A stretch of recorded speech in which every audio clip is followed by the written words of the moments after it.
Hello friends, welcome to my channel heaven of spices ಮಸಾಲೆಗಳ ಸ್ವರ್ಗ. ಇವತ್ತಿನ ದಿನ ಕೂದಲು ಮತ್ತು ಚರ್ಮಕ್ಕೆ ತುಂಬ ಉಪಯೋಗ ಆಗೋವಂಥ ಒಂದು ಚಟ್ನಿ ಪುಡಿಯನ್ನು ಮಾಡೋಣ. ಇದಕ್ಕೆ ಬೇಕಾಗಿರುವಂಥ ಸಾಮಗ್ರಿಗಳು ಸ್ವಲ್ಪ ಹುಣಸೆಹಣ್ಣು, ಹಾಗೆ ಸ್ವಲ್ಪ ಬೆಲ್ಲ, ಹಾಗೆ 2 ಚಮಚದಷ್ಟು ಖಾರದ ಪುಡಿ, ಹಾಗೂ ರುಚಿಗೆ ತಕ್ಕಷ್ಟು ಉಪ್ಪು, ಹಾಗೂ 1 ಚಮಚದಷ್ಟು ಜೀರಿಗೆ, ಹಾಗೂ 10 ರಿಂದ 15 ಬೆಳ್ಳುಳ್ಳಿ ಎಸಳೆಗಳು, ಹಾಗೆ 2 ಬಟ್ಲು ಒಣ ಕೊಬ್ಬರಿ ತುರಿದಿರೋ ಅಂಥದ್ದು. ಇದನ್ನು ನೀವು ಒಂದು ಪೂರ ಕೊಬ್ಬರಿ ಬಟ್ಲು ಅಂತ ತಿಳ್ಕೊಬೋದು, ಇಡಿಯಾಗಿರೋ ಅಂಥದ್ದು.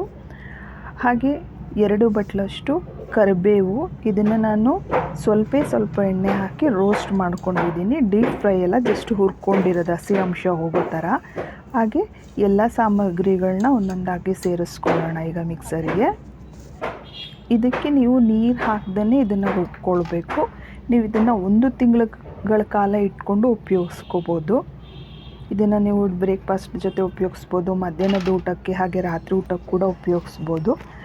ಕರಿಬೇವನ್ನ ಹಾಗೆ ಪಲ್ಯಗಳಲ್ಲಿ ಅಥವಾ ಸಾಂಬಾರುಗಳಲ್ಲಿ ಹಾಕಿದಾಗ ಎತ್ತಿ ಆಚೆ ಇಡ್ತಾರೆ. ಇದು ಗೊತ್ತಾಗೋದಿಲ್ಲ ಕರಿಬೇವು ಅಂತೇಳ್ಬಿಟ್ಟು. ನಿಮಗೆಲ್ಲ ಗೊತ್ತೇ ಇದೆ ಕರಿಬೇವಿಂದ ಎಷ್ಟೊಂದು ಉಪಯೋಗ ಇದೆ ಅಂತ. ಇಲ್ಲಿ ಉಪಯೋಗಿಸಿರೋಂಥ ಪದಾರ್ಥಗಳಲ್ಲಿ ಏನೇನು ವಿಟಮಿನ್ಸ್ ಇದೆ ಅನ್ನೋದನ್ನು ನಾನು ಡಿಸ್ಕ್ರಿಪ್ಷನ್ ಹಾಕಿರ್ತೀನಿ, ಒಂದು ಸಾರಿ ಹೋಗಿ ಚೆಕ್ ಮಾಡಿ ನೋಡಿ. ಎಲ್ಲ ಪದಾರ್ಥಗಳನ್ನು ನೀರು ಹಾಕದೆ ರುಬ್ಬಿದ ನಂತರ ಇದನ್ನು ಒಂದು ಏರ್ ಟೈಟ್ ಬಾಕ್ಸಿಗೆ ಹಾಕಿ ನೀವು 1 ತಿಂಗಳ ಕಾಲ ಇಟ್ಕೊಂಡು ಉಪಯೋಗಿಸ್ಕೋಬೋದು. ಮಾಡಿ ಇದನ್ನು ನೀವು ಕೂಡ ಉಪಯೋಗಿಸಿ ಇದರಿಂದ ಉಪಯೋಗ ಪಡ್ಕೊಳ್ಳಿ.